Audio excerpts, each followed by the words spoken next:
Not all calm down strategies are created equal. Some may work great at home, but in a classroom with 25 kids, they become a huge flop. In today's video, I'm going to teach you 5 strategies that actually work in real classrooms.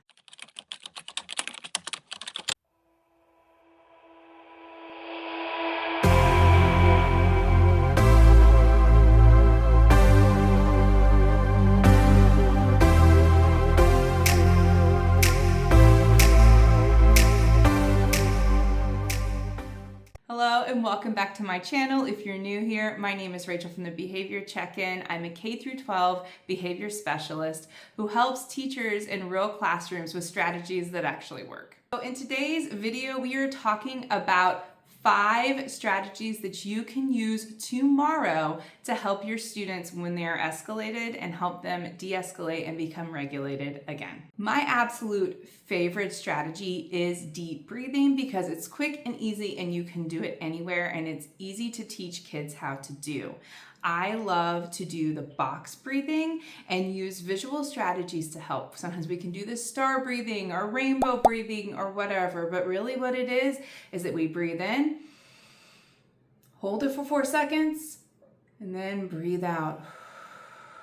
And we can do that 4 times. And kids can really take to this because you can do this when you do like the rainbow breathing where you can breathe in, and then as you go down, breathe out. If you're doing the box, breathe in, hold, breathe out. Breathe in, hold, breathe out.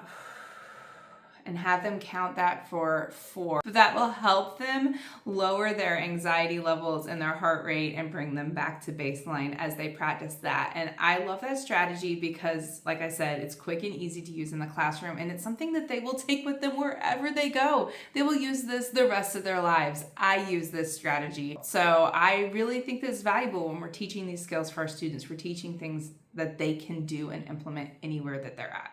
My second strategy is movement breaks. Now, this doesn't have to be a video where the kids get all hyper and they run around your room, okay? I know that that is overwhelming. That can be really overstimulating. It's unstructured. And honestly, that can be really dysregulating to kids who don't do well with a lot of noise and chaos going on. So it may end up backfiring on you.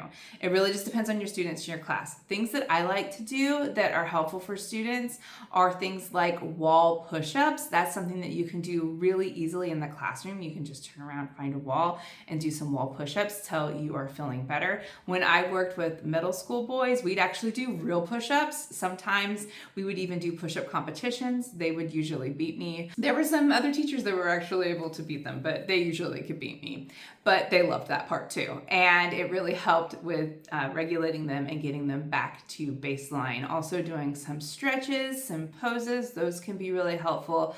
So I'm going to show you one of the ones that I really love is I love to do the inhale on the way up, exhale on the way down. You can even have them stand up.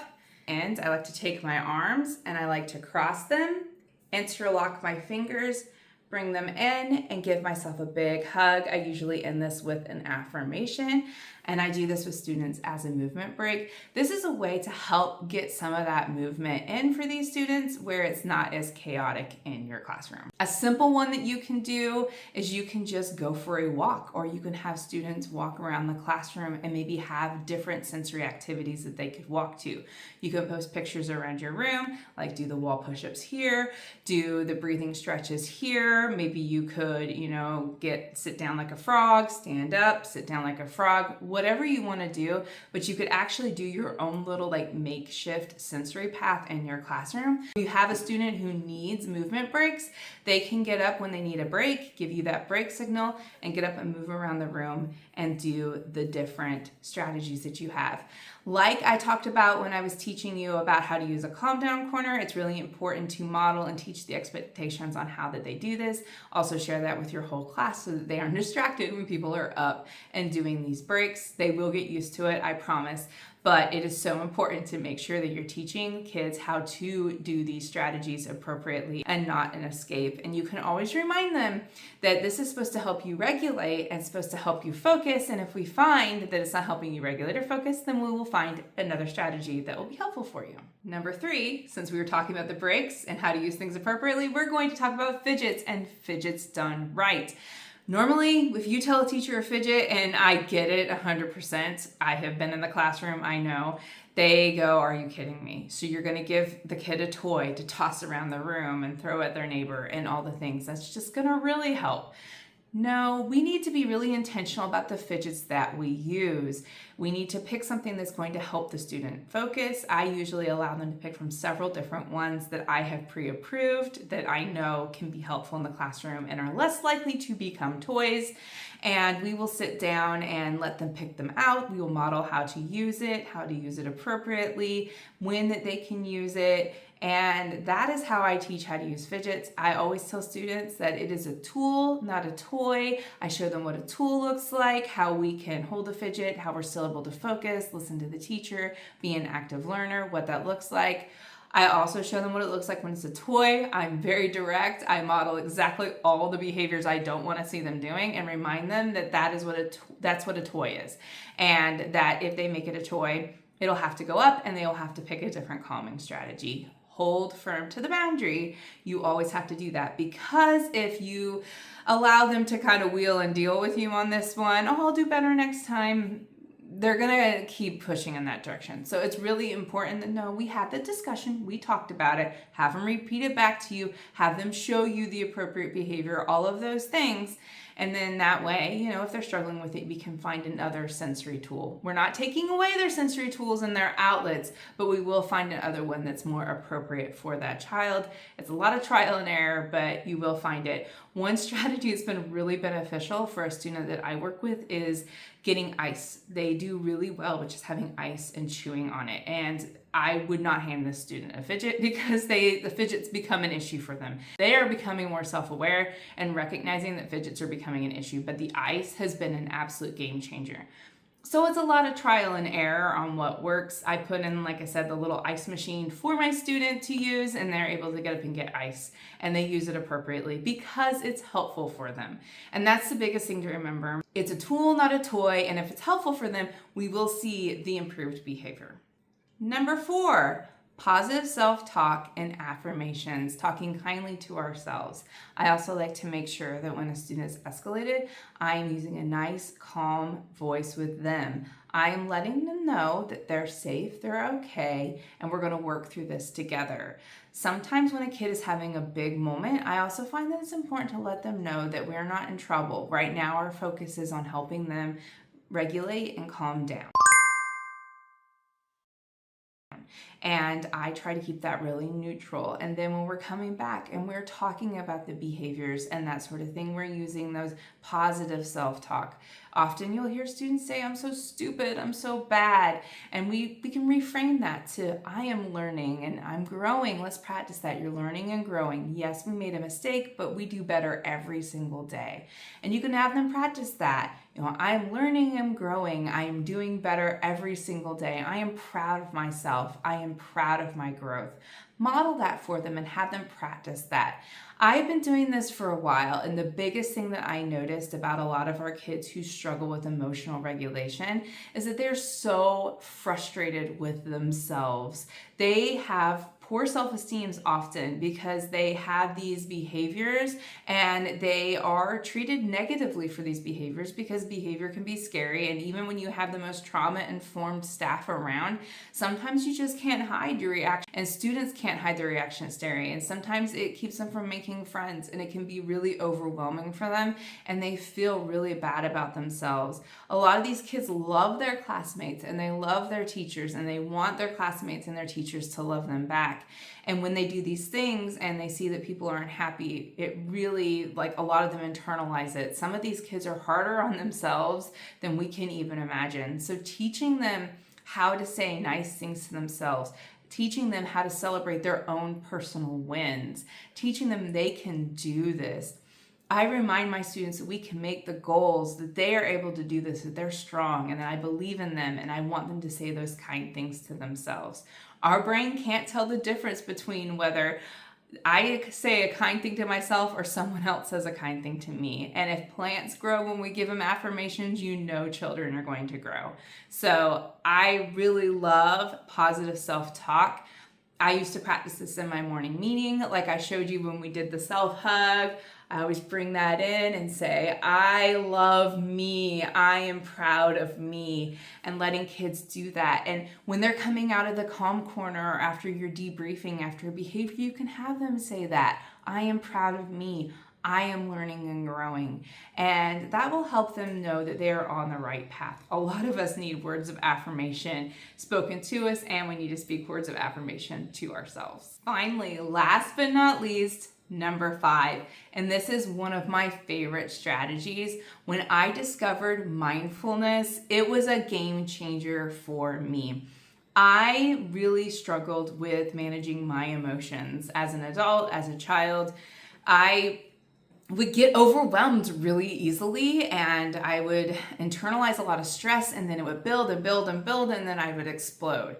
And I didn't explode with some of like the dangerous behaviors, but I would explode in yelling at people I cared about and crying and feeling worthless and all of those things. And when I discovered mindfulness when I was in my master's program and I researched it heavily, I was like, oh my gosh, I've got to try this for myself. And I tried mindfulness for myself. And then I really discovered how helpful it was for me to do the mindfulness activities and the grounding activities and calming my mind. And I did more research on it in graduate school and ended up doing my master's thesis on it. And I did a whole research project where the students I was working with, we went ahead and practiced mindfulness for 12 weeks. And let me tell you, the results were phenomenal. My students had decreased behaviors. They had a better positive outlook. Like, they had coping strategies. A lot of them felt more confident in being able to solve their own problems themselves and not needing help. And that was just so eye-opening to me. When I did my research, I was working with elementary school students, and it was all boys. So I had students in grades 2nd all the way to 5th grade, and I was just blown away. And I'm going to tell you some of the things that we did. We practiced mindfulness and things to be kind of like prepared for.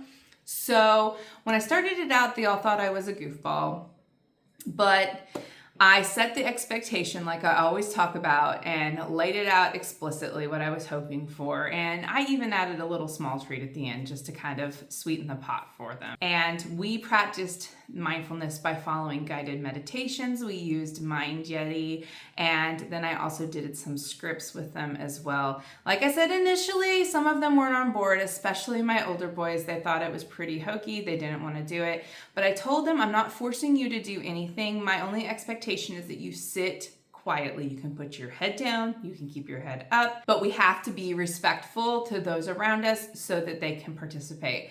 And most of the time, these boys were like, sweet, I can put my head down. And so that is what they did. And we listened to the calming video and the music, and I would have all the adults that were in the room with me, because I had assistants, and I had some male assistants as well. And I had everybody in the room practice it and model it. And one by one, kids started participating and doing these mindfulness activities. And then the real thing that surprised me, we were at about week 7, and we were doing state testing. And one of our boys asked, actually, it wasn't state testing, I take that back. We were doing like diagnostic testing. And one of the boys was getting really frustrated, and he just didn't understand the answer to the problem. And the teacher's like, it's okay, you can do it. And he looked at her and he said, can I do a Mind Yeti video? I really think I need to do one of those videos. And I am not sponsored by Mind Yeti. I just like their videos, okay? And so they allowed him to do it, and he did the whole video, and it was the sweetest thing to watch him just close his eyes and breathe.